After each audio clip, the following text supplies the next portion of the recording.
have our technical situations all ready to go. I'm going to welcome folks here. Welcome to the Master Gardeners Public Speakers Bureau. And today our guest is, our public speaker is Jack Landgrebe. And he's going to speak on hydrangeas. I always forget to introduce myself. I am Jeanne Klein, the coordinator of the Master Gardeners Public Speaker Bureau, standing in for the long-term coordinator that Jack actually did years ago. Jack was one of the major founders. Were you a founder, I believe, of this? Yeah, I think I was. Well, there you go. So I'm trying to fill his shoes. So here he is to talk about hydrangeas, how they are versatile, but they're also misunderstood. So I'll let you take it away, Jack. All right. And if anybody has questions or comments, you can place them in the chat and I'll monitor that and we will answer questions at the end. Okay? Thanks so much. Very good. Yeah, they are versatile, as people, I think, who have hydrangeas will know. But on the other hand, they're probably more versatile than you ever imagine. And they're misunderstood only because of some very, well, relatively recent changes in some of the genetics that have created a problem for a lot of people as to the right time of the year, at least for certain hydrangeas, to prune them. And so we're going to talk about some of those things in order to get that all straightened out, hopefully. Now, just a little bit of taxonomy first before we get too far into this. This is kind of an unusual group of plants because most families of plants do not have just one genus. And although some do, certainly it's not, it's not totally out of the question. But on the other hand, the vast majority of plant families have a variety of genuses under them. And then within each genus, maybe a bunch of different species. In this case, there's only one genus in the family that includes hydrangeas. And that genus is Hydrangia, which means water vessel. And I don't think that'll surprise anybody that hydrangeas are plants that really do like water. And in fact, all you have to do is leave one out in a little too much hot sun. And by the end of the day, you're going to find out firsthand how much they droop. But a little bit of water can bring them back to life, or sometimes just sitting overnight at cooler temperatures. And by the morning, they're going to look just like new. There are more than 100 species of hydrangeas. These include all sorts of hydrangeas, including evergreen shrubs and trees and climbers and so on. And we're not going to talk about anywhere near that many. It's going to be much less than that. We're going to try to zero in on the most important hydrangeas that people typically find in their yards, in their gardens. Some general information. They're native to Eastern Asia, Eastern North America, and South America. That is, there is one type of hydrangea that is native to North America. Was not brought here from somewhere else. Flower colors include blue, purple, pink, red, white. They're fairly limited. I don't know that I've ever seen a yellow hydrangea. I don't think so. And I don't think you'd find that. This native species of hydrangea is the arborescens hydrangea. And we're going to talk about that specifically. It was discovered by a man named John Bertram, who was a botanist, back in the 1730s in the eastern part of the US. But I would say by now, those hydrangeas are available all over the country. There probably is not a state that does not have Hydrangea arborescens species in it, I'm sure. And they grow well virtually everywhere. Now, some basics. I think we all know that hydrangeas like partial shade, especially in the morning with sun. Some sun in the morning is okay. In fact, it's probably good. And afternoon shade. So morning sun, afternoon shade. If you have it in sun all day long, you may find it'll be troublesome. Rich, porous, moist soil, true for a lot of plants. You can fertilize during the growing season, probably several light applications of what I would call sort of a typical flower garden fertilizer, which normally is something like what's in parentheses there, roughly 12.6.6. In other words, the vast majority of what's there is still nitrogen, not as much as you would normally put on a lawn, and followed by a little bit of potassium and phosphorus. Oop, come back. Yeah. Is there a question? No, we're good. I just asked folks if you would please mute yourselves so we don't have other sound distractions on top of Jack, okay? And then you can unmute later. Thanks so much. Go ahead, Jack. Now here's a typical. I want to show you what I'm going to call it a typical hydrangea flower looks like. This happens to be an oak leaf hydrangea, but it doesn't really matter. I could be talking about Hydrangea Macrophile, the type of hydrangea that comes in mop heads and lace caps and so on. And pretty much this talk would be exactly the same in the way I describe the flower. The flower consists of two fundamental parts. And on the exterior is sterile florets, which are male.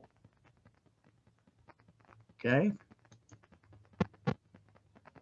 So these florets are probably the more spectacular part of the hydrangea flower. And then located more or less underneath are these fertile florets, which actually come in male and female, very tiny flowers. They can have slightly different coloration. Sometimes they're quite white. Sometimes they're pinkish. Sometimes they're almost green, like you're seeing here. But nevertheless, fertile florets. These are the ones that could, in principle, lead to seed. The ones on the surface that are more spectacular do not lead to seed. Now, here's the part that's interesting. Those aren't petals. So if we talk about the petals on a hydrangea, there aren't any. They're all sepals, every last one of them. So the spectacular part of a hydrangea is really a sepal, not a petal. Here are some important types, and these are the ones we're going to really zero in on. There's the smooth or Snowhill type of hydrangea, the arborescens type. There's the big leaf or the French Macrophiles, which comes in the form of mop heads and lace caps.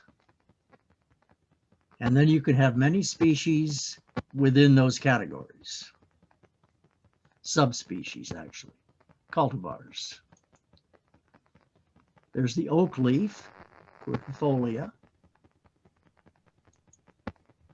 There's the Panicle, Paniculata. And there's the climbing hydrangea, Petiolaris. We're going to spend a little time talking about that because it's probably less appreciated and it is rather unusual. Now let's begin by taking a look at the smooth hydrangea, the so-called Snowhill hydrangea. And if you look at the leaf on the smooth hydrangea, you will have to admit it really doesn't look that smooth. But if you compare it with the leaf on, let's say, a Macrophile type hydrangea, it does look smoother than that. So it's a little less lumpy and bumpy than the Macrophiles, but nevertheless, it does look similar.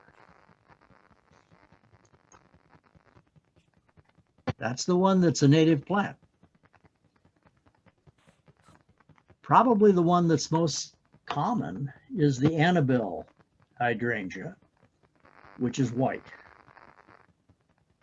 And this is not one that you can change color on. This is a white hydrangea. It has a ball shape, so it's a little bit like a mop head. Notice that the sepals are numerous and they're perhaps a little smaller than you often find in the macrophile type hydrangeas. But you can take a look at this leaf.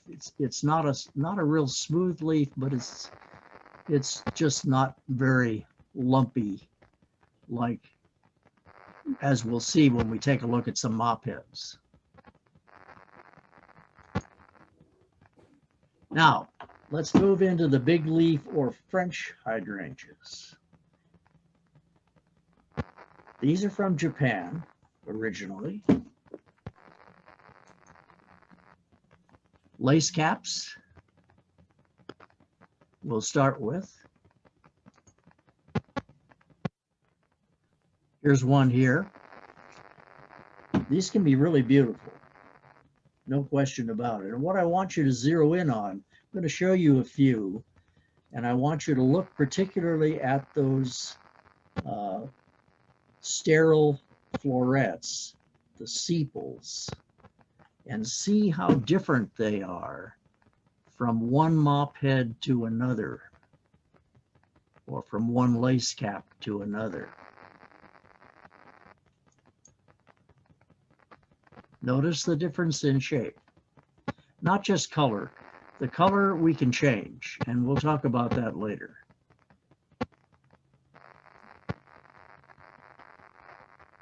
Notice all those fertile florets in here. They show a lot of pink in this case. And of course, the overall color is pink. But notice this is different than the one we showed on the previous slide. Difference in shape. Here's another example. Tokyo Delight. It's got many more sepals associated with a single floret. Here's one that has one sepal that's particularly large, and with three associated smaller, more normal shaped sepals. This one is really beautiful. All right, take a look at some mop heads. This one, Glowing Embers, has lots and lots of overlapping sepals in the sterile florets. You almost don't see the fertile florets. They're just buried in the middle of the mop head.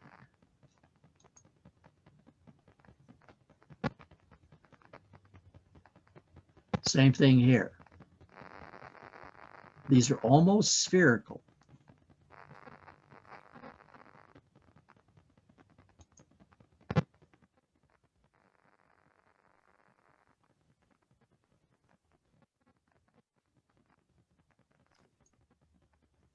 All right. Now, this one is the beginning of a new class of hydrangea. This one, called Endless Summer, is one of the ones that is uniquely different from all those that I've shown you up to now. Lace caps and mop heads, no matter which one we took a look at previously, they all bloom on old wood. This one does not do that. It blooms on old wood and new wood. And that makes it uniquely different. And it also makes the pruning aspects more complicated. And we're going to talk about that, but we'll do it separately.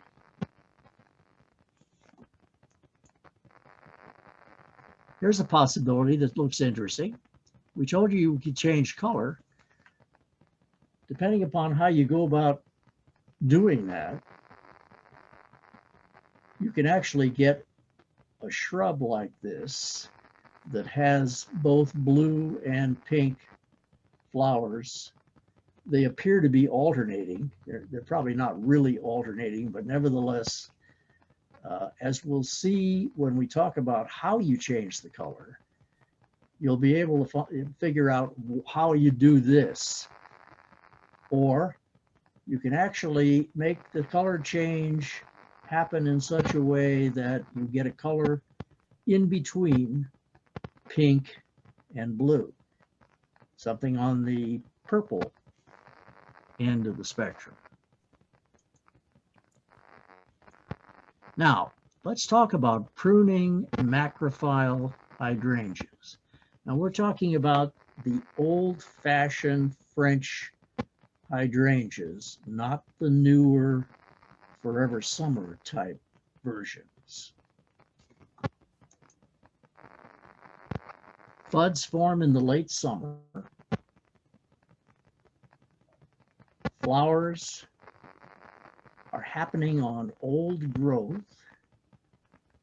except for these unusual forever summer types, which are called Bailmer-Type hydrangeas. And we'll talk about those separately. So the buds form in late summer, flowers on old growth. That old growth has to go through the winter. And that's where the problem comes in. So if you're cutting down or trimming back or pruning these old growth ones, you want to cut down in the fall or winter.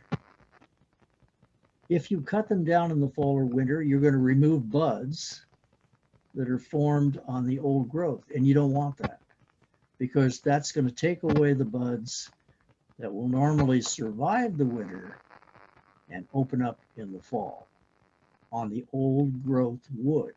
And that's the problem that comes in here. So you can't prune them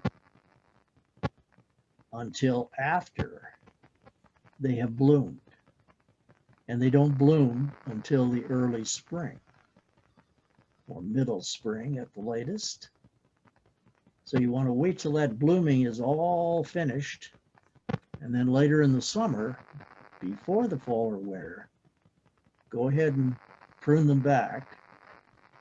Let the old growth take place on the old wood, forming buds, which will last through the winter. And that's where you run into some problems with the old style hydrangeas. You have the buds. They start out just fine. The buds are very tight initially, and they handle fairly low temperatures. So they go through the winter with fairly low temperatures, okay, probably without being destroyed, unless you have severe, really severe weather in the middle of the winter. But what's even worse is if they go through the main part of winter, and then in the early spring, things begin to warm up. The buds swell, And then you have a very bad frost with really cold temperatures for even a few days. And suddenly, a lot of those buds will die. And then what happens? You're wiped out. You're not going to have any flowers in the spring on that hydrangea. So that can be a real problem. Whereas if you have one of these Bailmer-types, as we'll see when we talk about those, you have a way around that problem. So if you want to prune back, even though there are buds there that need to go through the winter, you can do it. And the suggestion is you just remove some individual canes. And what you'll end up with then, you'll get fewer blooms, but larger blooms, assuming they really do last through the winter.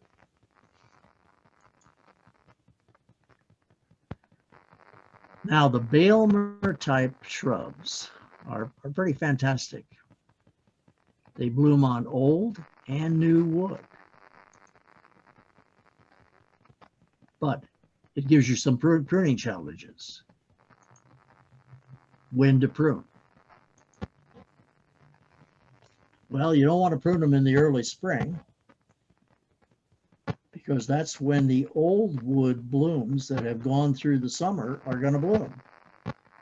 You don't want to prune them in the summer because the new growth that takes place beginning in the spring, and as you warm into the summer, that's when you get those blooms.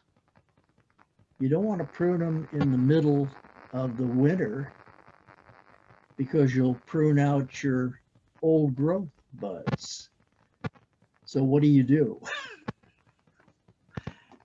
You wait until the early fall to do any pruning at all.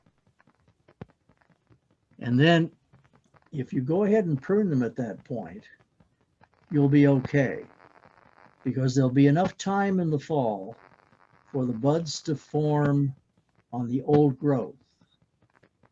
And of course, they haven't started yet on the new growth. That won't start till the following spring. So you'll be okay if you do it at the right time. And that's earlier in the fall. Now, this is a particular lace cap. When they first made the Bailmer-type hydrangeas, they were macrophiles. They were mop heads. They weren't lace caps. The first lace cap actually came out later than that, and it's only been around for relatively few years.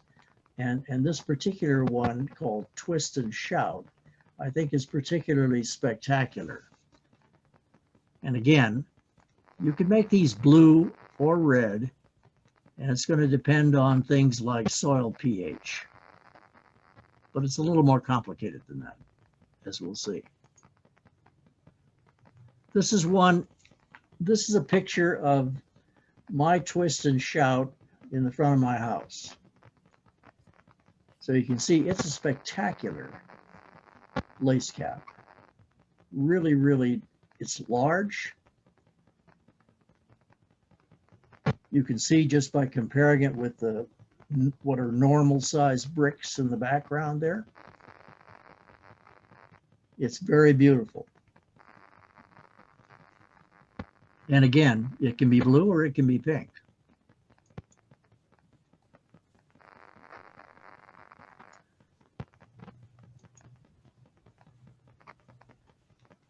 Now, some general things on what I will call rejuvenative pruning. Sorry if you can't see all of that title up there. People like to do occasionally some what I call rejuvenative pruning of the big leaf hydrangeas. Now, for mature plants, you can remove about 1/3 of the oldest wood each season.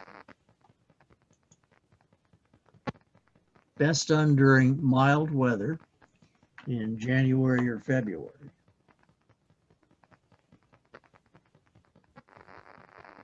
So the idea is simply to reach in and remove an entire cane so that you end up removing no more than maybe a third of the canes. Now that means that the plants that are left, there'll be two advantages. One is you'll get more circulation of air through a shrub that could otherwise be very dense and very prone to mildew problems. So here you increase the air circulation in the plant, and because you've removed some canes, the remaining flowers will be larger. So you'll get larger blooms on the canes that are left to bloom. Now, if you have an excessively overgrown hydrangea, then the only thing you can do really is to cut it way back, maybe down to say 1.5 feet. So you may be talking about a 6-foot tall hydrangea. You're cutting it all the way down to 1.5 feet, maybe thinning out some shoots to the ground. Along with that, you're going to lose blooms during that season, no question about it. You may even have one season without any blooms before it rejuvenates. But occasionally, people need to do that. All right, oak leaf hydrangeas, native to the US.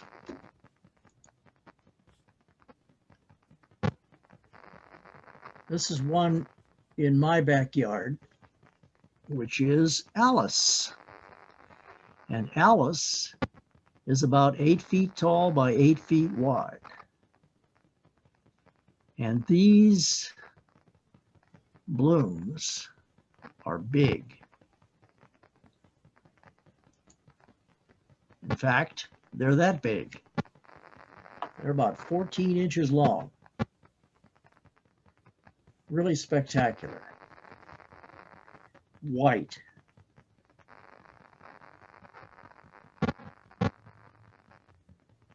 Now these bloom in about June of every year. So we're talking about blooming on new wood. So the buds begin to form early in the spring, gradually reach full size by roughly June, and then open up to bright white. And then as time goes on, the bright white changes to green. So all these white florets become green. And actually they can look beautiful when they're like that. So you have this transition from white to green. They still look good. And then they begin to dry. So by late in the summer, these are going to become dry flowers. And if you don't have a lot of stormy weather with wind, they may hold together pretty nicely at that point. You may just want to keep them for a while before you do any cutting back. So if you don't care about that, then you can feel free to cut back these plants from that point on through the fall. And if you want to take, I don't know, several feet off of some of these canes, that would be okay. And they'll grow back. They'll have plenty of time to grow back and rejuvenate itself by the time it's ready to bloom the following June.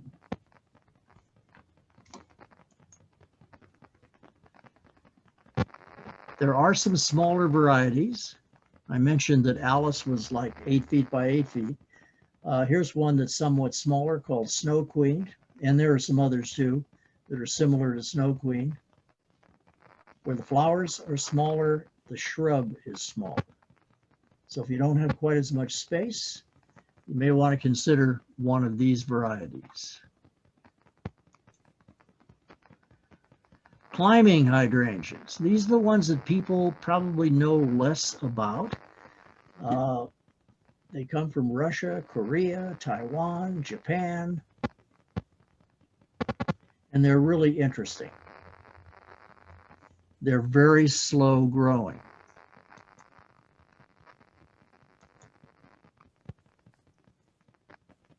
So significant growth and flowering can take several years, 3 or 4 years, before you're going to see your first flower after you plant one of these. Believe it or not, they can be used as a ground cover. So you don't normally think of hydrangeas as ground cover, but these climbing hydrangeas actually can be ground cover. They grow up to 75 feet tall, 75 feet in height, up a wall. They have aerial roots that allows them to attach to a wide variety of surfaces, bricks, concrete, you name it,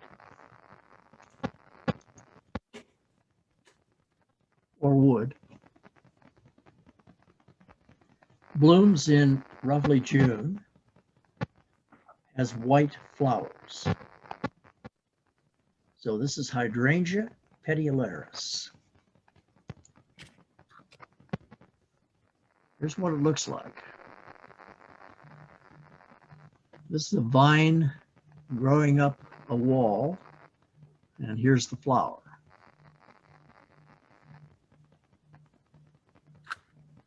Okay, it's interesting. It's a little different looking. Notice zones 4 through 9. So this is a very hardy hydrangea. Most hydrangeas are pretty hardy.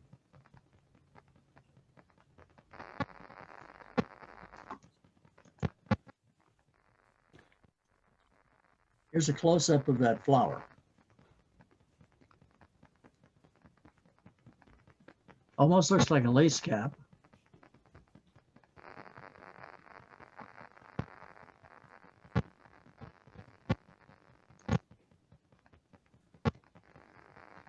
All right, now what about panicle hydrangeas? Yet another type from China and Japan. Now the panicle hydrangeas look very much like the oak leaf, but instead of blooming in June, they bloom later in the summer, probably around August. And then they last quite a long time once they come into bloom. This is one in the front of my house. And you can see this one, it's actually, I pruned it to be smaller than this now. But when I took this picture, I would say it was getting up to, 7 feet tall, at least, maybe 8, and roughly the same width. So it was a large shrub, lots of flowers, always. So in August of every year, I can count on this. Lots of flowers, bright white. And then they gradually change to the green color, just like the oak leaf.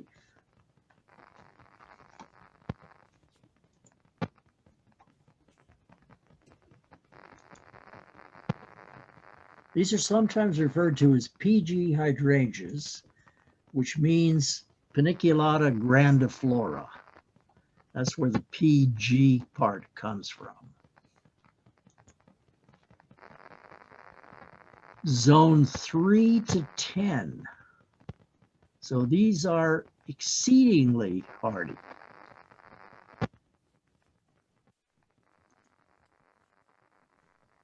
The flower heads, as I mentioned, resemble the oak leaf. You'd have a hard time telling them apart. I mean, you put them side by side, they look the same. They really do. But they flower at very different times. and they bloom on new wood, same as the oak leaf.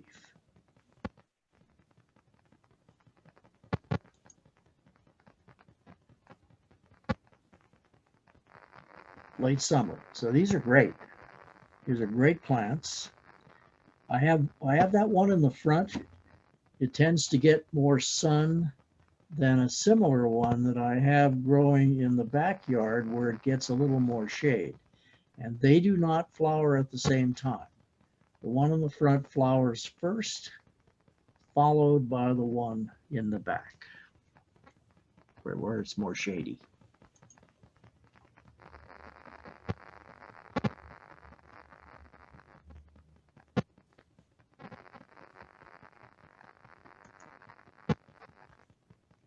Now, pruning panicle hydrangeas, they're easy to prune. They bloom, as I say, in mid to late summer. And anytime after they have finished blooming, if you don't want to continue to have those blooms become dry, and if you don't have storms, they might still look very good at that point. You might want to wait till much later into the fall before you prune them. But when you prune them, you can feel free to prune them back by several feet. That's not a problem. They'll grow out again starting in the spring, and by the time it's bloom time, they'll be back to normal. So feel free to prune them back several feet. They'll grow out again, probably filling up those several feet that you've pruned them back. Buds all form on the new growth in the spring.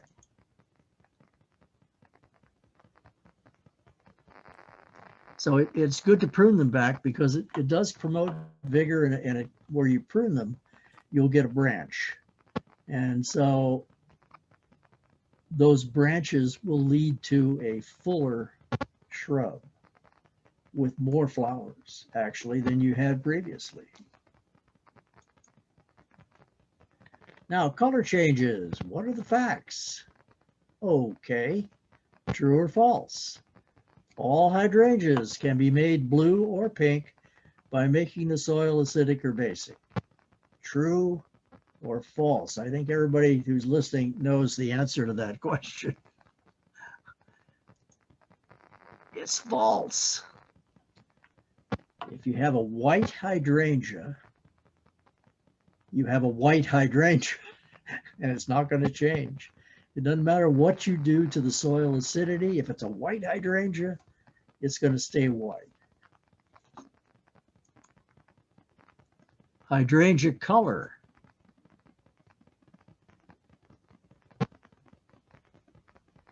Okay, here's a little multiple choice here.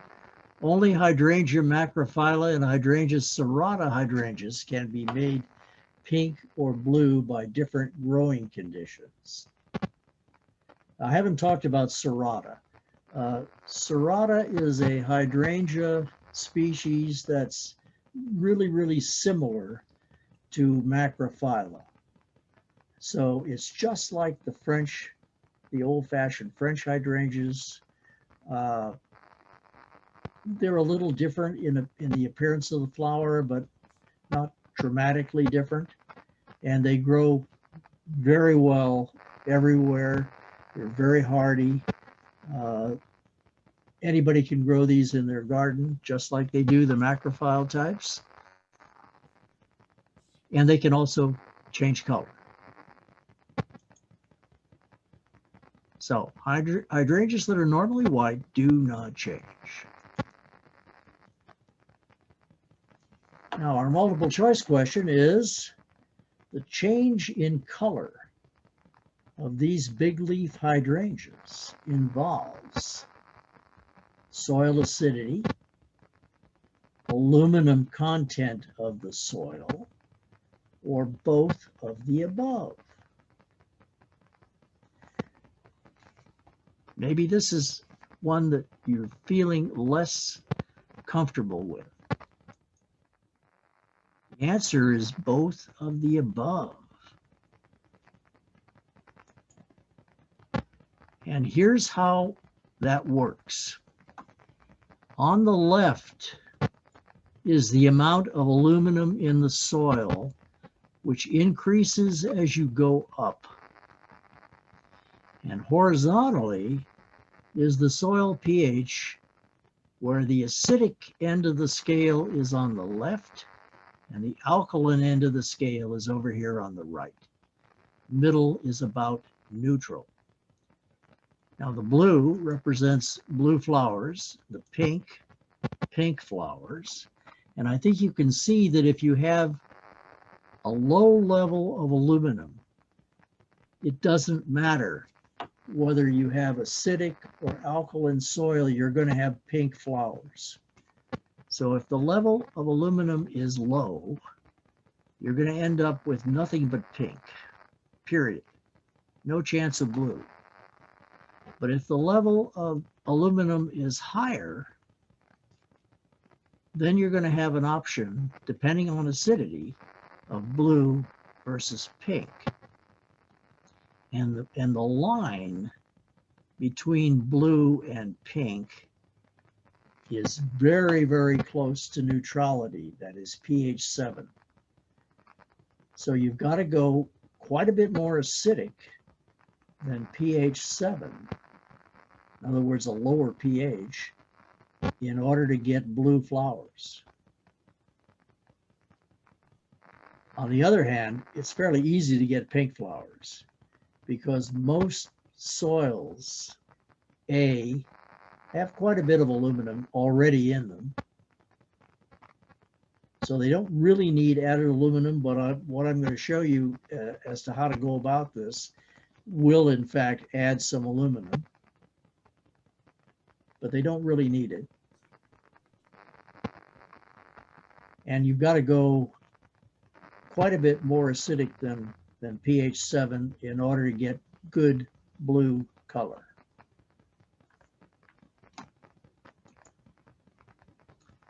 So here are the pink flower details. Requires a pH of 6.7 at least and beyond.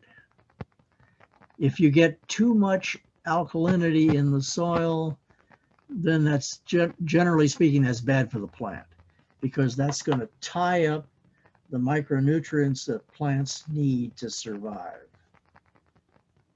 So if you really have a problem with high pH soil and you need to, low pH soil and you need to work some lime into it, you can do that. I don't think anybody in Lawrence is going to have to do it. And as I say, you've got to be careful you don't get too much lime because it causes things like iron deficiency and mottling of the leaves and so on. For the blue color, you need a pH of 5.5 or less. You got to be way down there to get a good blue color. And the way to do it, the simple way and the way that I always do it, I just go buy a bag of aluminum sulfate at your local nursery and then sprinkle it on in the spring around the base of the hydrangea. And I just do it by hand and by feel. I don't weigh it out really, but nevertheless, just spread it out under the plant all the way around and then use a spray nozzle on the hose and kind of spray it so that it soaks in to the soil a little bit, and that's it. Let it sit. So now you can actually make up a solution for plants that are in pots, but you don't even have to do that. Even in pots, you can just sprinkle on some aluminum sulfate.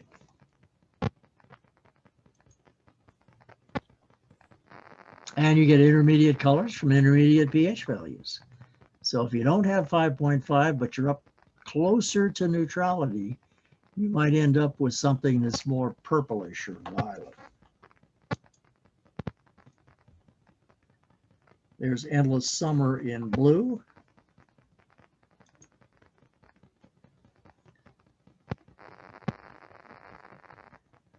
Now, disease problems.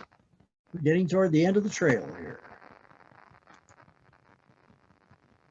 Generally, hydrangeas are free of what I would call serious disease problems. Sometimes mildew can be a problem, where if you simply remove and destroy any infected leaves, dust with a little sulfur, or possibly spray with a broad spectrum fungicide like daconil, prune away some of the interior stems so you get more air circulation. All those things will help.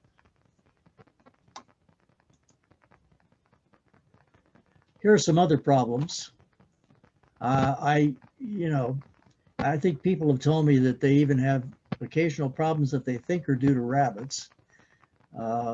More likely might be slugs and snails, something like that, occasionally. And there are other things too. There are a whole variety of common insect pests which will attack occasionally hydrangeas, but to be quite honest, most hydrangeas do not have a lot of problems. Generally speaking, not many problems at all. All right, end of the trail. Thanks for having me. Appreciate you listening to this entire talk. Well, thank you, Jack. We have at least one question or a couple of questions here. And if other people have them, please feel free to type them into the chat. Okay. The first question is, would you repeat the ideal fertilizer ratio that you mentioned at the beginning? You mean the 12-6-6? Yes. Yeah. It's not critical. And some people have even said, in fact, some of the K-State people have said, if you want to fertilize any flower garden, normally the typical fertilizer is something like 10-6-6 or 12-6-6 or something like that. But the fact is, you can take ordinary lawn fertilizer, which has a lot more nitrogen in it, and sprinkle it on lightly into a flower garden. It works fine. Doesn't cause any trouble. Most soils have plenty of potassium and phosphorus. And so what they really want is a little nitrogen. I mean, that's what those plants need. That's what all plants really want, is a little nitrogen during the summer when they get depleted. And so it's not critical. It really isn't. But Okay. 12-6-6, 10-6-6, that would be typical of when you go into a nursery and you ask for something for flower gardens. That's probably what they will give you. Okay. The other question is there a way, which varieties have the most fragrance? Have the most what? Fragrant flowers. Oh, Smell. that's a good question. I don't know. That's a good question. There is an odor to hydrangeas. It's not strong. So, and I don't know that there's a difference. I think with flowers with things like the oak leaf, I really hadn't noticed much of an odor when I walked right by those things. Okay. One thing you will notice with the oak leaf, I've noticed it particularly, is the huge array of insects that it attracts. It's incredible. What a variety. I mean, every insect you can possibly imagine seems to get attracted to those oak leaf hydrangeas. Okay. Another question, is there any way you can keep an Annabelle bloom white for longer? As opposed to having, instead of having it, revert to the green, is there a way to keep that white longer? Yeah, that's a good question, and I never tried to do that. in any special way. I don't know. I suppose maybe a little fertilizer might help do that. Would it depend on where it's planted, like how much shade or how much It sun? might depend and on what the time of shade of sun. Yeah, what right. time of the day it gets, dappled sun, or, I mean, would that make any difference? It could depend on that. And there's no question that the Annabelles can handle, I've noticed, quite a bit of shade. They seem to do well in some pretty shady places. I've got one that's been growing for years, and it's in a pretty shady location. It doesn't get much direct sun at all. But does it stay white longer? I mean, how long does the Well, white it stays white. I would say it stays white pretty long. I mean, it seems to me it does, but I can't give you a date. I don't remember Okay. exactly how long it stayed. How many weeks or so? But it stayed white this year. It seemed like a long time. Okay. All right. And now it's at the stage now where it's starting to dry, and it seems to me it stayed white up until fairly recently when some of the flowers started to just dry up. Mm. Okay. And I had given it a little bit of fertilizer earlier in the season. Okay. So, Okay. I have a question about oak leaves, about peewee. I have a shrub that's been in the ground for a while, and it sends up, I don't want to call it suckers, but it does send up new plants around it. yeah, I think it may feel crowded, but when It I've can. gone to dig those, I haven't been able to get them to survive. Is there a trick to transplanting the offshoots? Do you have recommendations on how to transplant the offshoots? Yeah, it ought to be possible. Yeah, we didn't really talk about propagation of hydrangeas, but I think those shoots that you're looking at, I wonder if some of those are in fact attached to the original plant root. Oh, I'm sure they are, right. But when I dig them, they do have some roots on them, They right? they probably do. Yeah, so that's what I'm wondering, why I can't cut them off and start and have a whole new shrub start. You might be able to have success if you cut back some of the green growth on that shoot, and then cut the shoot so that you've got those roots, and then sink that into maybe a mixture of I don't know, potting soil, something that you can keep wet easily, Okay. and let it be in the pot for a while Okay. until it really has an opportunity to grow those roots better. Yeah. Okay. All right. Debbie wants to thank you so much for your talking about Alice. She says they have one in the front yard that's been there for 20 years. Oh, yeah. And she wants to call it Grandma now because it's as a female Alice. And she says it's flowering cones get over 12 to 16 inches long. It's her favorite shrub. Yeah. My daughter-in-law's got one of those in the back of her house, and it's huge. Yeah. And it blooms like crazy every year. So yeah, those are really nice. Yeah. And they almost become trees. Yeah. I mean, really, they're borderline between the shrub and the tree. Exactly. So speaking of the shorter ones, the dwarfs, I'm wondering how easy, difficult it might be to move a dwarf hydrangea, like a little limelight. May depend on how long it's been in the soil at that location. If it's been there a long time and has a lot of root, it might be a little harder to move. Yeah. You'd have to take a bigger chunk of root with you, but it should be possible. And maybe by trimming it back on the top and taking a fairly good chunk of root and keeping it really wet once you get it relocated. Okay. That should help.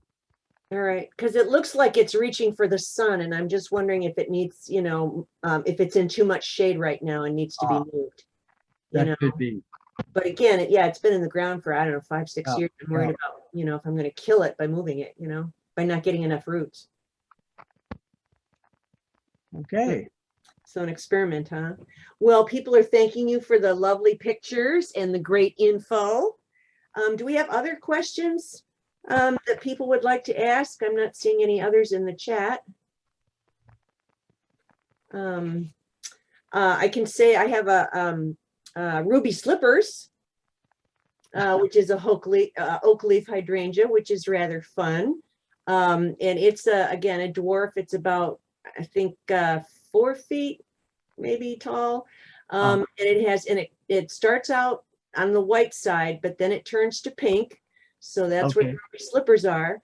And then, you know, kind of like you were talking about with the Annabelle, the flowers turn brown. But I personally don't mind. I just think all the dried flowers are lovely, you know. Oh yeah. Now They can really look nice. Yeah. So speaking of, so I know some people do cut their, you know, just before they dry up. Some people will cut the blossoms and bring them indoors to let them dry indoors. What's about a good time to do that? Yeah, that'll work. And that's a good way to keep the flowers in good shape, where they're not going to get beat up by too much wind or a storm or something like that. I would think, well, it would have to be late in the bloom season. Okay. After it's been blooming for quite a while. And maybe when it starts to change to green, when you start to get the green color. In fact, you could probably let it get totally green if you're going to be drying it anyhow. Yeah. You could go through that stage so that you have nothing but the really nice looking green flowers, and then cut it at that point and bring it in. Yeah, because the dried flowers last for. I've got some dried flowers from a friend that are perfect. They're happy in the house. A long time. Yeah. Just in a dry, you know, just in a plain vase, no water, and they're just gorgeous. These huge clumps. Trudy's mentioning that she has moved her Munchkin hydrangea twice, and she's had no problem having it survive. So I'm going to get some courage from that and try moving my other one. Yeah, so lots of compliments, Jack. We really appreciate it. Seeing no other questions or comments in chat, I think we'll close by again. Thank you so much for a wonderful presentation with beautiful photographs and important information on all the different species or the different, you know, varieties. And again, I want to personally thank you for starting the Public Speakers Bureau so many years ago, and the great success. So I'm still trying to fill your shoes here, Jack. And thank you so very, very much for all of your presentations and all the wisdom that you offer to Master Gardeners. Okay. Not a problem. Glad to do it. All righty. Well, and thank you folks for attending. And again, this presentation is recorded, so it will be available online later, so you can come back and pick up some more tips. So thanks so much, everybody. Thank you, Jack. Bye-bye. Okay. You bet.